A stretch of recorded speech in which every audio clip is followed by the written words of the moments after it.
Comment faire pour devenir un passionné de Jésus?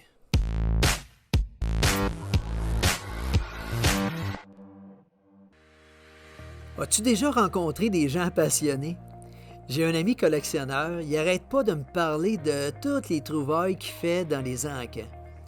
Tu devrais l'entendre parler de sa passion.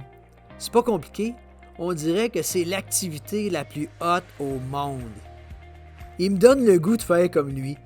C'est la même chose avec les passionnés du sport. Ils te parlent de leurs vedettes, ils connaissent toutes leurs statistiques, ils achètent le chandail, ils vont voir tous leurs matchs.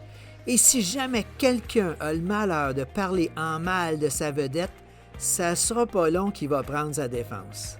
As-tu remarqué comment on devient convaincant quand il y a quelque chose ou quelqu'un qui nous passionne?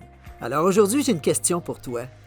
Quand tes amis te parlent, est-ce qu'ils sentent que tu es un passionné de Jésus?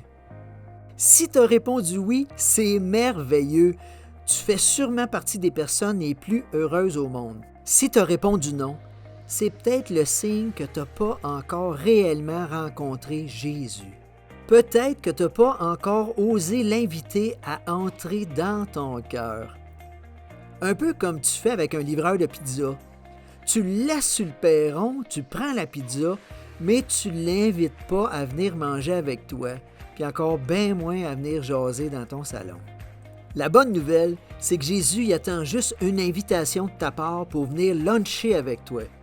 Fait que le premier pas à faire, demande-lui une rencontre en tête à tête, comme un souper d'amoureux. Prends un moment puis dis-lui simplement « Jésus, je veux te connaître. Viens dans mon cœur. » Et là, tu demandes à l'Esprit Saint de te faire vivre un coup de foudre avec Jésus. C'est aussi simple que ça. Mais surprends-toi pas si ça n'arrive pas tout de suite, là. C'est pas grave. Parce que vois-tu, des fois, Jésus il aime ça se laisser cruiser un petit peu. Mais quand ça va arriver, et ça va arriver, je te le jure, tu vas t'en apercevoir, tu peux me croire.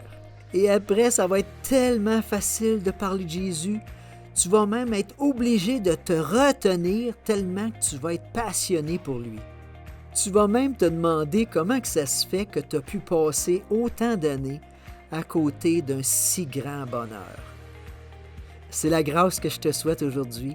Deviens un passionné de Jésus. Que Dieu te bénisse.